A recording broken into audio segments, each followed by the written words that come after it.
I just bought the most expensive cheap car I have ever bought in my life. I'd like to introduce you to my 2019 Golf R.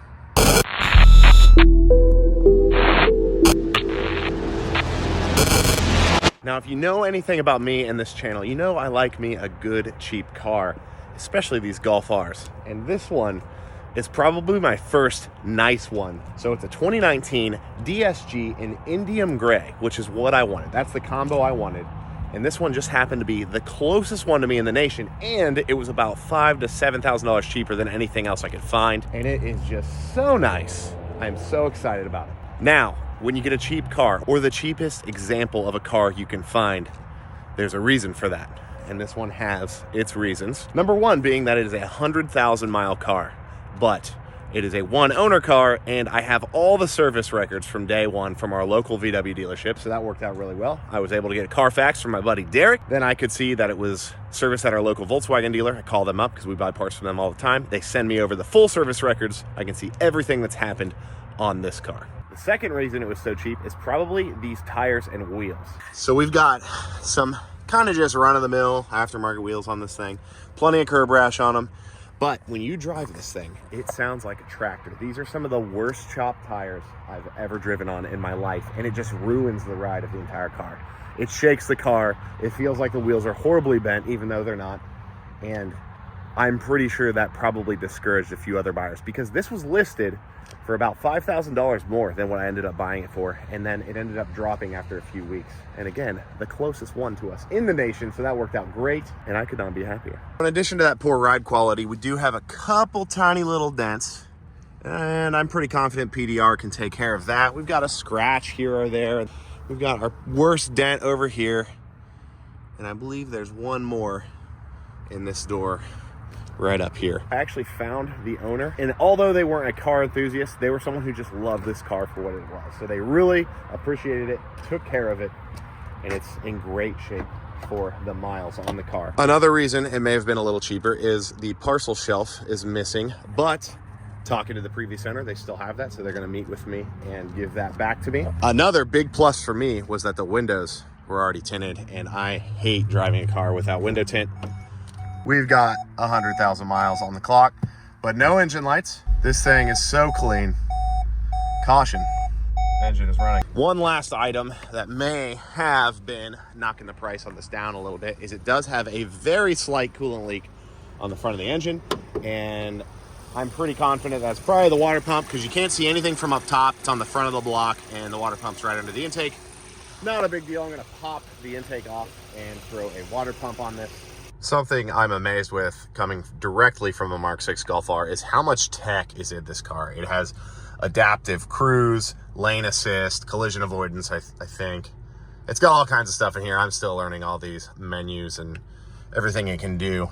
And you know I had to throw a gauge in it.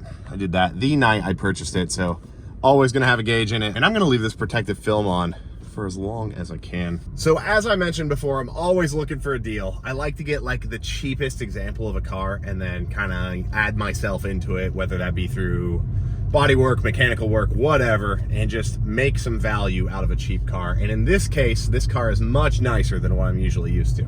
And I did have some requirements on the car. I needed a 19 plus because I want the new ECU and a Mark 7.5 for some future projects we're working on. And then I also wanted a DSG because I've had nothing but manuals, and I really love DSGs. I rode in my buddy Mike's DSG. I could not believe how incredibly quick a bone stock car was. So we've got some big plans for this car. And you're probably wondering, what is cheap to you, Jake? And so on these cars, I was finding anywhere from like mid 30s up into the lower mid 40s, depending on miles. And it is a 100,000 mile car, but like I said, it's a single owner, and I have 28 pages of records from day one. They did every single service recommended by the manufacturer. So we're all good there.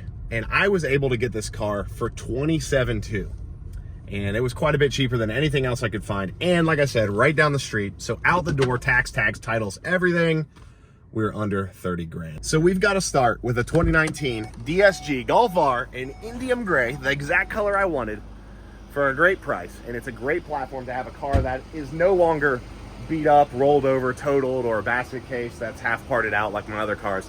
We've got a nice, new, fresh car that's going to be relevant for quite a few years to come. And we've also got some great partners stepping up to the plate to work with us on this. And the first thing we're going to take care of is these wheels. These are my Koenig Heliograms in bronze matte finish. They're an 18 by 8.5 wheel with an ET43 offset, I believe. And I've got them wrapped in some cheap all seasons so I can make sure my suspension doesn't have any big issues. These are 245 40/18, so we got a little bit of meat and a thicker sidewall. And we're going to get these bolted on. I think they're gonna look substantially better than these old petrols.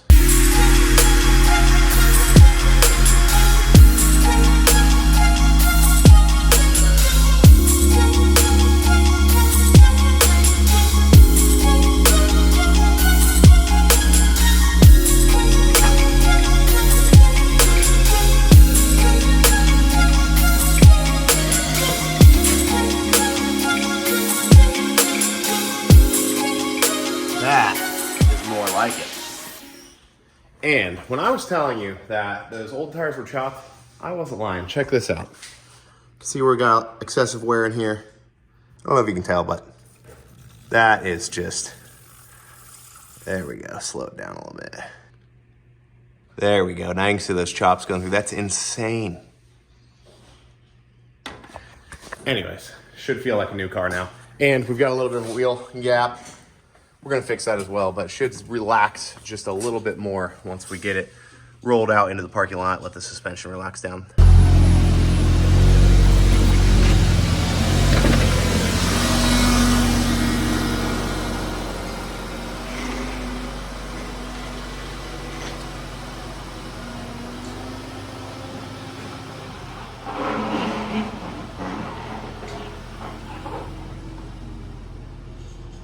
That is so much better. That just looks really aggressive. Kind of got the battle stance look going on. Thanks, CJ, for teaching me what that term was. And thank you, Koenig, for sending us these Heliograms. They look great on not only the Mark 6 Golf R, but the Mark 7 Golf R.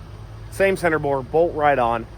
Great set of wheels. And they'll be fully complete once I get a nice set of black lugs here.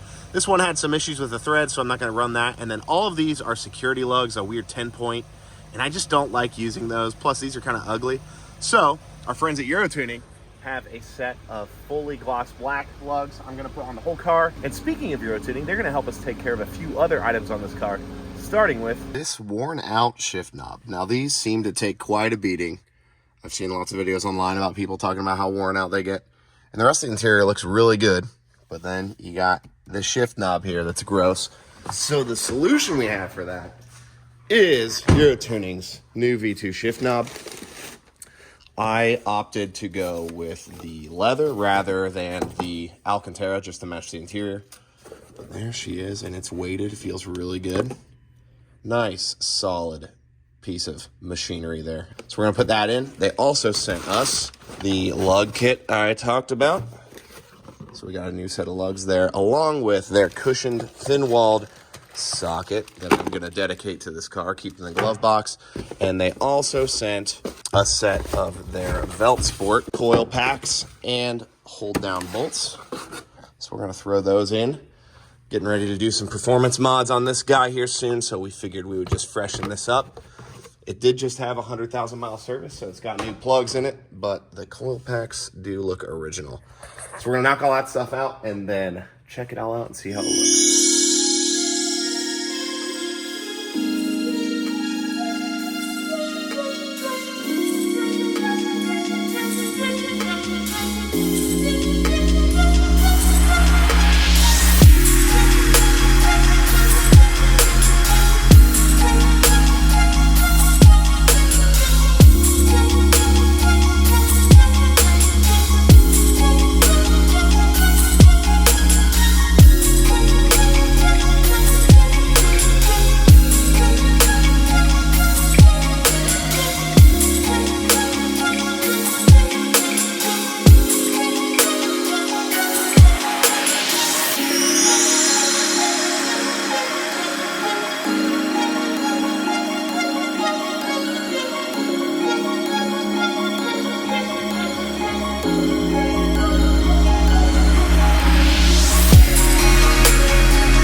car has cleaned up so nice, and I'm just in love with how it looks. It's going to be such a great platform to use moving forward in marketing. We've got some great shots getting taken here by cj.bartley.